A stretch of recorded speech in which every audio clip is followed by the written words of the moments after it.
మొదటి ఉత్తరం చూద్దామండి. అలాగే హైదరాబాద్ నుంచి చరణ్ రాస్తున్నారు.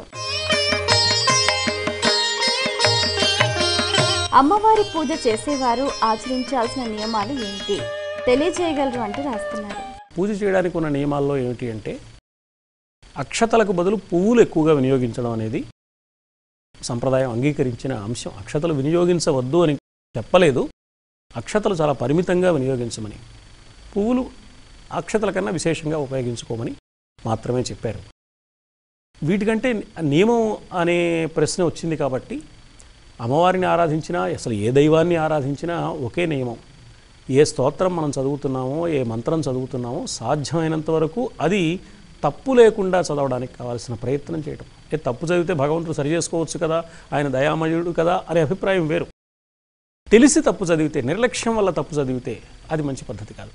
అందుకని పెద్దల దగ్గర తెలుసుకుని మనం ఏ స్తోత్రం చదువుతున్నామో, ఏ మంత్రం చదువుతున్నామో ఆ మంత్రాన్ని సాధ్యమైనంత వరకు తప్పు లేకుండా చదవడం పూజ చేసే సమయంలో.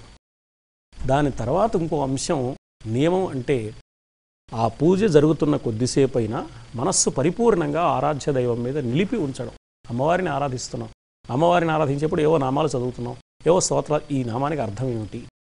ఆ బ్రహ్మకీట జనని అన్నారు కదా, అంటే ఆ బ్రహ్మకీట జనని అంటే బ్రహ్మ నుంచి చిన్న క్రిములు కీటకాల వరకు ఆమె తల్లి అంటే అన్నీ ఒకే దృష్టితో చూడాలి కదా. అందరికీ ఆమె తల్లి అయినప్పుడు మిగతా ప్రాణులందరూ నాకు సోదరులు కదా, వాళ్ళ పట్ల ఆ రకంగా నేను ఉంటున్నానా అనే ఆలోచన కలిగితే దైవం మీద దృష్టి, సామాజిక దృష్టి. మన పెద్దలు ఆరాధనా విధానం అంతా కూడా సామాజిక ప్రయోజనం దృష్టిలో కూడా పెట్టుకుని చెప్పారు. వ్యక్తి తరించాలి, సమాజము బాగుండాలి, రెండూ కావాలి. వ్యక్తి తరించాలి, వాడు పవిత్రుడుగానే ఉండాలి, అలాగని సమాజానికి కూడా ఉపయోగం కలగాలి.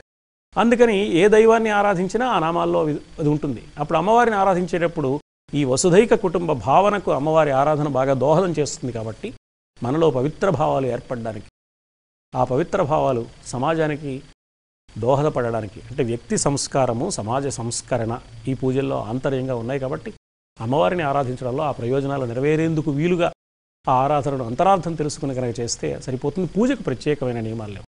అదే వ్రతానికో మంత్ర జపానికో కొన్ని విశేషమైన నియమాలు ఉంటాయి. పూజకు శుచిగా, శుభ్రంగా, పద్ధతిగా, దైవ భక్తితో